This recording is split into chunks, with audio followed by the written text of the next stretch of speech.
Hello guys, welcome to BPSC online academy. कैसे हैं आप लोग? चलिए हम लोग करंट अफेयर का आज का सेशन शुरू करते हैं। क्वेश्चन नंबर 80 से शुरू करेंगे हम लोग। जुलाई 2023 में किस राज्य सरकार ने भारत का पहला गिग श्रमिक अधिकार विधेयक पेश किया है? ये राजस्थान की सरकार ने किया है, जिन्होंने किया है मिनिमम इनकम बिल भी लाया है, उन्हीं ने, राजस्थान सरकार ने भी यही चीज़ लाए हैं। ठीक है, सेम।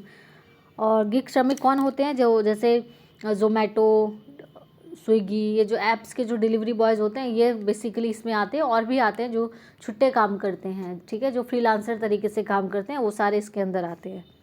चलिए आगे देखते हैं। नवीन पटनायक उड़ीसा के जो सीएम है, वो किसे पीछे छोड़ते हुए दूसरे सबसे लंबे तक सेवा करने वाले मुख्यमंत्री बन गए हैं? तो पश्चिम बंगाल के थे ज्योति बासु, उनको पीछे छोड़ते हुए कौन बन गए? सेकंड नंबर पे नवीन पटनायक जी बन गए हैं।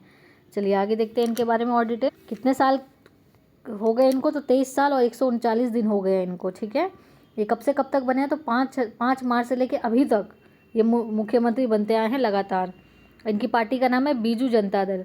और सेकंड नंबर पे पहले कौन थे? तो जो मुख्यमंत्री थे कहाँ के? पश्चिम बंगाल के। 23 साल और 138 दिन इनका कार्यकाल रहा था। 1997 से 2000 तक ये बने थे। ठीक है, चलिए। और फर्स्ट नंबर पे कौन है? तो फर्स्ट नंबर पे है पवन चामलिंग, जो कि सिक्किम के हैं। कितने दिनों तक रहे हैं ये? अब नहीं है, 2019 में ही ये 24 साल और 166 दिन, है ना। चलिए, लेकिन ये आप लोग कमेंट सेक्शन में बताइएगा, क्या ये सही है? एक पर्सन कितनी बार भी बन सकता है? जैसे यूपीएससी या बीपीएससी या किसी भी स्टेट पीसीएस के एग्ज़ाम के लिए, या अटेम्प्ट मतलब मिलते हैं ना, 5-6 अटेम्प्ट मिलते हैं यूपीएससी में, और अभी गवर्नमेंट जॉब वालों को 3 अटेम्प्ट मिल रहे हैं बीपीएससी में। तो ऐसे कुछ अटेम्प्ट्स होने चाहिए ना सीएम के लिए भी, ताकि और किसी को भी मौका मिले काम करने का। जैसे अमेरिका में है, 2 बार से ज़्यादा आप प्रेसिडेंट नहीं बन सकते। तो ऐसा कुछ रूल हमारे इंडिया में भी होना चाहिए, जिससे कि नए नए लोगों को मौका मिले। नए नए लोगों को मौका मिलेगा तभी तो परिवर्तन आएगा देश में। आप लोग कमेंट सेक्शन में बताइएगा, क्या ये सही रहेगा या गलत रहेगा। चलिए, ये मतलब आप मेंस में ऐसा कुछ इसमें डाला जा सकता है, लिखा जा सकता है ना। मेंस में ये चीज़ काम दे सकती है कि हो सकता है या नहीं। अगर कुछ आता है चेंजेस को लेके, तो ये, या इंटरव्यू में भी पूछ सकता है ऐसा कुछ। तो ऐसे ऐसे क्वेश्चन अगर कुछ आते हैं माइंड में, तो उसका जवाब जरूर तैयार रखेंगे। चलिए आगे देखेंगे हम लोग। नेक्स्ट क्वेश्चन है हमारा, किस राज्य को भारत का पहला कंस्ट्रक्शन इनोवेशन हब बनाया जा रहा है? तो केरल को बनाया जा रहा है। ठीक है, केरल को बनाया जा रहा है। अरे किसको बढ़ावा देगा? हितकारों के बीच सहयोग, नवाचार यानी इनोवेशन, और ज्ञान साझाकरण को बढ़ावा देने के लिए सस्ती और टिकाऊ भवन सुविधाओं में वृद्धि करना। ठीक है, इन सब चीज़ों के बारे में इसमें क्या रहेगा? बढ़ावा दिया जाएगा। एक केरल स्टार्टअप मिशन के तहत ये कार्यक्रम आता है। इसका लाभ किसको मिलेगा? निर्माण से संबंधित विश्वव्यापी ज्ञान को मजबूत करना, निर्माण के दौरान लागत, गुणवत्ता, यानी कि जो अगर निर्माण करते किसी भी चीज़ का XYZ, तो उनके लिए इसमें ये सारी चीज़ें बताई जाएगी। ठीक है। हैबिटेट फॉर ह्यूमैनिटी इंडिया एक अमेरिकी गैर यानी NGO है अमेरिका की, जो घर बनाता है और कम आय वाले परिवारों को आवास संबंधी सेवाएं प्रदान करता है। यानी इसका ये कि लो बजट में अगर आप घर बनाना चाहते हैं तो उसकी जानकारी इसमें दी जाएगी। तो ये अच्छा रहेगा, है ना। इंदिरा आवास या बहुत सारी हाउसिंग स्कीम्स है जिसके तहत सरकार पैसे देती है। आई थिंक इंदिरा आवास में 1,25,000 मिलते हैं। तो उससे कम से कम मूल्य में घर बन जाए, गरीबों के लिए उनको छत मिल जाए। यही हमारी सरकार का उद्देश्य, चाहे वो राजस्थान हो या केरला हो, चाहे बिहार हो, है ना। चलिए, ये सब डेटा जो है आप लोग कलेक्ट करके रखिएगा, उसमें काम देगा आपको मेंस के लिए। क्योंकि हम लोग का फाइनल सिलेक्शन तो मेरिट लिस्ट में आना है ना। हमारा फाइनल एम क्या है? हमारे जो फाइनल PDF हो उसमें नाम आए। तो उसके लिए तो आपको तीनों तरीके से तैयार होना पड़ेगा ना। PT जो चीज़ें आप मतलब एकदम कहते हैं ना, बाज की नज़र अभी होनी चाहिए आप लोगों की, जिससे क्या हो, आप मेंस के लिए आप कुछ भी क्वेश्चन देखें तो आप ये उसमें से छांट लें कि क्या मेंस में काम दे सकता है, क्या मुझे इंटरव्यू में काम दे सकता है, और क्या मुझे PT में काम देगा। अगर आप इस तरीके से पढ़ाई कीजिएगा तो सिलेक्शन पाने से आपको कोई नहीं रोक सकता है ना। अगर हम एक ही चीज़ पे फोकस करेंगे, क्योंकि अल्टीमेट तो हमको सिलेक्शन लेना है और हमें कहाँ जाना है? फाइनल लिस्ट, फाइनल जो PDF है उसमें आना है। तो उसमें आने के लिए ये तीनों चीज़ का सामंजस्य बहुत ज़रूरी है। अगर मान लीजिए भाग्यवश अगर आपका प्री निकल गया और आपने मेंस तैयार नहीं किया है, तो 3 महीने या 2 महीने में तो मेंस तैयार होना पॉसिबल नहीं है। जिस तरीके का BPSC हो या UPPC हो, PCS हो, सब डायनामिक होते जा रहे हैं, उस तरीके से तो हमको 360 डिग्री की तैयारी करनी पड़ेगी, जिससे हमारी नज़र से कुछ भी ना छूटे। कोई भी डेटा अगर मिलता है तो ऐसे ही उसको लिख लिया करें, है ना, या उसको माइंड में रख लें जो इम्पोर्टेंट लगे, या एक नोट्स बना के, मोबाइल में ही नोट्स बना के उसको कहीं लिख लें, ताकि जब आप मेंस का आंसर लिखेंगे तो वो चीज़ें आपको काम दे देगी कहीं ना कहीं। चलिए, अब जैसे गरीबों पे स्कीम आएगी तो उसमें ये लिख सकते हैं ना, गरीबों के लिए क्या क्या किया है सरकार ने। सब तो नॉर्मल चीज़ें लिखेंगे, अगर आप यहाँ पे वो केरला वाला लिख देंगे तो एक एक्स्ट्रा पॉइंट आपको मिल जाएगा। उससे आपके अगर 0.5% भी मार्क्स बढ़ गए तो फाइनल सिलेक्शन में तो वो बहुत रैंक लाने में भी आपको मदद कर सकता है वो। तो इसीलिए इस चीज़ पे पूरा ध्यान देना कि हमारा जो एम है वो फाइनल सिलेक्शन है, ना कि प्री क्वालिफाई करना है। प्री तो सिर्फ एक छटनी वाली स्टेज है, इसमें छाटा जाएगा। असली खेल तो मेंस में है और इंटरव्यू में है। चलिए, बहुत ज़्यादा फिलोसॉफिकल बातें हो गई आज। चलिए देखिए नेक्स्ट क्वेश्चन। हाल ही में वर्ल्ड सिटीज़ कल्चर फोरम में शामिल होने वाला पहला भारतीय शहर कौन सा है? तो यह बेंगलुरु है। ठीक है, बेंगलुरु बना वर्ल्ड सिटीज़ कल्चर फोरम में शामिल होने वाला पहला भारतीय शहर। चलिए देखते हैं इसके बारे में। देखिए, बेंगलुरु इस फोरम में शामिल होने वाला विश्व का 41 देश है। ठीक है, 41 शहर है। इससे पहले 40 शहर हैं। ठीक है, न्यूयॉर्क, लंदन, पेरिस, टोक्यो और दुबई जैसे विश्व के 40 शहर इस फोरम में शामिल है, और जो बेंगलुरु है 41 बना है। यह शहरों को एक वैश्विक नेटवर्क है जो भविष्य की समृद्धि, यहाँ पे क्या ना, जो इंटेलेक्चुअल यहाँ पे है, जो टेक्निक्स है यहाँ पे, उन सब चीज़ों को, जो कल्चर है यहाँ का, उसको प्रमोट करने के लिए ये सारी चीज़ें हैं। यहाँ पे क्या किया जाएगा, पता लगाने के अनुसंधान एवं बुद्धिमत्ता को साझा करता है। स्थापना कब हुई थी ये देख लेते हैं। 2012 में हुई थी लंदन में, ज़्यादा पुराना नहीं है। और रचनात्मक उद्योग के उप महापौर जस्टिस सिमन्स द्वारा की गई थी। नाम भी देख लेंगे, जस्टिस सिमन्स। ठीक है, चलिए देखते हैं हम लोग नेक्स्ट क्वेश्चन। जुलाई 2023 में जारी निर्यात तैयारी सूचकांक के अनुसार भारत का कौन सा राज्य शीर्ष स्थान पर रहा? निर्यात यानी एक्सपोर्ट, इंग्लिश वाले एक्सपोर्ट। तमिलनाडु ने सबसे ज़्यादा क्या किया, एक्सपोर्ट किया 2022 के हिसाब से। चलिए देखते हैं आगे। और ये कौन करता है जारी? तो नीति आयोग करता है, और इसका संस्करण क्या था, तीसरा था। हमारे लिए देखिए ये टेबल इंपॉर्टेंट है। सबसे ऊपर कौन से थे? तमिलनाडु, तटीय यानी कि कोस्टल वाले। ठीक है, कोस्टल स्टेट कौन थे? तमिलनाडु, महाराष्ट्र, कर्नाटक, गुजरात। और हिमालय की बात करें तो उत्तराखंड, हिमाचल प्रदेश, मणिपुर, त्रिपुरा। भूमि से घिरे राज्यों की बात करें तो इसमें हमारे लिए इम्पोर्टेंट क्या है? पहले नंबर पे हरियाणा, और यूपी कौन सा है? तीसरे नंबर पर। यानी जो समुद्र से दूर है वो कितने नंबर पे आता है? तो तीसरे नंबर पर है। इन कैटेगरी में 3rd नंबर पर है।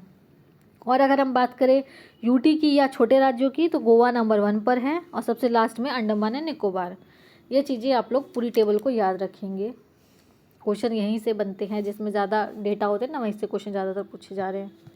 देखिए, मिस वर्ल्ड 2023 प्रतियोगिता का आयोजन कहाँ पर किया जाएगा? तो भारत में किया जाएगा, मिस वर्ल्ड। ठीक है, भारत इसका मेज़बानी आई थिंक दूसरी बार कर रहा है। इससे पहले कब किया था? 1996 में पहली बार किया गया था। 71st एडिशन है इसका, जो कहाँ पर हो रहा है? इंडिया में होगा। इंडिया में कहाँ पर हो रहा है ये बताइएगा कमेंट सेक्शन में। 27 वर्ष बाद हो रहा है। और अभी कौन इसमें भाग लेगी इंडिया की तरफ से? तो वर्तमान की मिस इंडिया जो है वो मिस वर्ल्ड बनती है, और मिस वर्ल्ड जो है वो आगे जाके मिस यूनिवर्स बनती है।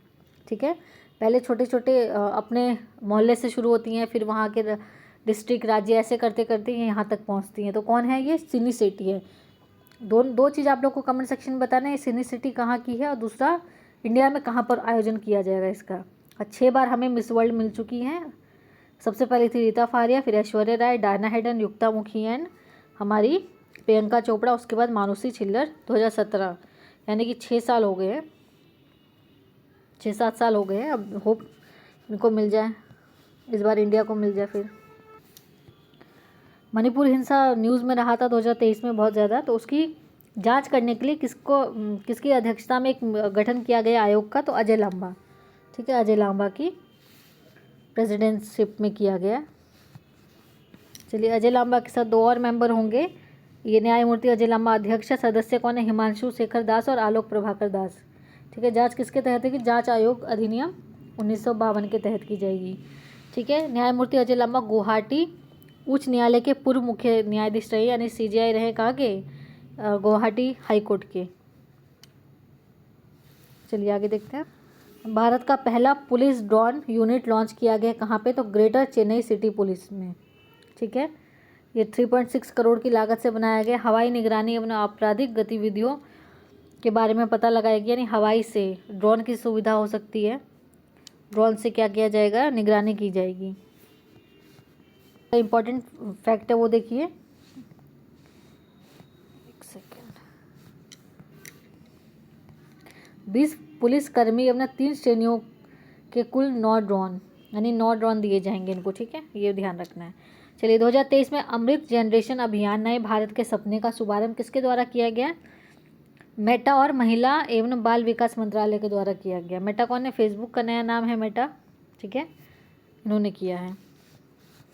उपयोग किया जाएगा इसके द्वारा। इसमें क्या कहा गया है, 16 से 18 साल के जो बच्चे हैं उनकी जो भविष्य की उनकी आकांक्षा है, मतलब वो क्या बनना चाहते हैं आगे, उनकी क्या इंस्पिरेशन है, क्या एस्पिरेशन है उनकी, उसको क्या कहा जाएगा कि इंस्टाग्राम और फेसबुक पे आप लोग क्या कीजिए, उसको प्रदर्शित कीजिए, ताकि वो अपने बारे में बता सके लोगों को, और बाकी बच्चे भी हैं ये चीज़ सीखें कि हमें आगे करियर में करना क्या है। 16 से 18 यानी 10वीं 11वीं के बच्चे हैं ये। चलिए आगे देखेंगे हम लोग। जो अच्छे होंगे उसको क्या किया जाएगा, चयन किया जाएगा, उन्हें मार्गदर्शन प्रदान किया जाएगा, यानी उनको क्या किया जाएगा, काउंसलिंग की जाएगी उनकी। 50 जो टॉप 50 होंगे। जून 2023 में घोषित mission on advanced and high impact research माहिर के संदर्भ में निम्न कथनों पर विचार कीजिए। पहला कथन, इससे विद्युत क्षेत्र में उभरती प्रौद्योगिकियों का लाभ लेने के लिए शुरू किया जाएगा। इसे ऊर्जा मंत्रालय, नवीकरणीय ऊर्जा मंत्रालय और केंद्रीय सार्वजनिक क्षेत्र के उद्यमों के वित्तीय संसाधनों के लिए को पुल करके वित्त पोषित किया जाएगा। इस मिशन की अवधि 2023-24 से 27-28 तक है। इसमें से कौन सा कथन सही है? तो सारे कथन सही हैं। ठीक है, चलिए देखते हैं आगे। फुल फॉर्म देख लीजिए, इंपॉर्टेंट है, mission on advanced and high impact research. ठीक है, ये विद्युत एंड नवीकरणीय ऊर्जा मंत्रालय ने किया है। चलिए आगे बढ़ते हैं, इतना ही इंपॉर्टेंट इसमें। ये 1 लाइनर है। अंतर्राष्ट्रीय सौर गठबंधन यानी ISA की स्थायी समिति की 8वीं बैठक कहाँ आयोजन की गई? तो नई दिल्ली में की गई। गुरुग्राम में इसका हेडक्वार्टर है, लेकिन कहाँ किया गया? नई दिल्ली में। ठीक है, नई दिल्ली में। चलिए आगे बढ़ेंगे। नंबर 91 देखते हैं। जून 2023 में जारी NIRF इंडिया रैंकिंग 2023 के अनुसार किस शिक्षण संस्था में ने समग्र श्रेणी में शीर्ष स्थान प्राप्त किया है? तो भारतीय प्रौद्योगिक संस्था, ये क्या है? IIT मद्रास। एक सेकेंड,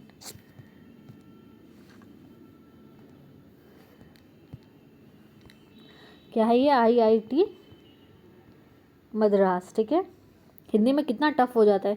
देखिए, मैं हूँ बेसिकली इंग्लिश मीडियम की टीचर, और यहाँ पे मुझे पढ़ाना पड़ रहा है हिंदी में, क्योंकि बच्चे यहाँ पे सारे मैक्सिमम जो हिंदी मीडियम के हैं, इसीलिए मेरी जो प्रोनाउंसिएशन है हिंदी में वो थोड़ी ऊपर नीचे हो सकती है। तो उसका प्लीज़ मजाक ना उड़ाइएगा और हंसीएगा नहीं। और इसको क्या करना है, बच्चे अगर आपको लगे ऊपर नीचे हो रही है, होती है, बहुत टफ हिंदी हो जाती है प्रोनाउंसिएशन में, और इंग्लिश मीडियम से हिंदी मीडियम में ट्रांसलेट करना थोड़ा सा मुश्किल हो जाता है, क्योंकि बच्चों की डिमांड हिंदी में रहती है, इसीलिए मैं हिंदी में ये वीडियो लेके आती हूँ। ठीक है, चलिए देखते हैं आगे। बस इसमें यही कि IIT मद्रास ने क्या किया, रैंकिंग में टॉप किया है। देखिए, कैटेगरी वाइज यहाँ पे बहुत सारे दिए गए हैं। समग्र श्रेणी यानी ओवरऑल में। ठीक है, ओवरऑल में कौन है? IIT मद्रास है। सेकंड पे कौन है? भारतीय विज्ञान संस्था यानी IISc बेंगलुरु है। और थर्ड में कौन सा? IIT दिल्ली है। और विश्वविद्यालय श्रेणी में कौन सा है? तो बेंगलुरु का है IISc। कॉलेज श्रेणी में कौन सा? मिरांडा हाउस दिल्ली है। शोध संस्था में बेंगलुरु है। ठीक है, ज़्यादातर में यही है। मैनेजमेंट में बात कीजिए तो IIM अहमदाबाद है। जो अलग है वो देख लीजिए, चिकित्सा श्रेणी में एम्स है दिल्ली का, है ना। इसको एक बार एक नज़र देख लीजिएगा, बाकी ऊपर वाले ही इंपॉर्टेंट है। ओवरऑल रैंकिंग में टॉप 3 याद रखने, IIT Madras, IIS Bangalore, and third क्या है? IIT दिल्ली। ठीक है, चलिए आगे बढ़ते हैं हम लोग, गाँव से देख लेंगे। भारत के पहले नेशनल ट्रेनिंग कॉन्फ्रेंस का उद्घाटन किसने किया? तो नरेंद्र मोदी जी ने किया। ठीक है, 2023 में वेंकटेश्वर स्वामी मंदिर का उद्घाटन कहाँ पर किया गया? तो जम्मू में किया गया। और उद्घाटनकर्ता कौन थे? केंद्रीय विज्ञान एवं प्रौद्योगिकी मंत्री डॉक्टर जितेंद्र सिंह एवं केंद्रीय संस्कृति एवं पर्यटन मंत्री ने किया। ठीक है, जी किशन रेड्डी ने किया। इस मंदिर का निर्माण किसने किया? ये इंपॉर्टेंट है। तिरुमाला तिरुपति देवस्थानम TTD, ठीक है, इन्होंने किया। ये इंपॉर्टेंट है। यह मंदिर जम्मू कश्मीर में पहला और देश में छठा मंदिर है जो जम्मू को भारत में शीर्ष धार्मिक पर्यटन स्थल बनाने के मार्ग प्रशस्त कर रहा है। ठीक है, इम्पॉर्टेंट है, इसको देख लीजिएगा। सरकार ने किस राज्य के लिए राज्यपाल की अध्यक्षता में एक शांति समिति का गठन किया? तो ये मणिपुर हिंसा के लिए किया गया। ठीक है, एक समिति बनाई गई थी जो अजय लांबा की अध्यक्षता में थी।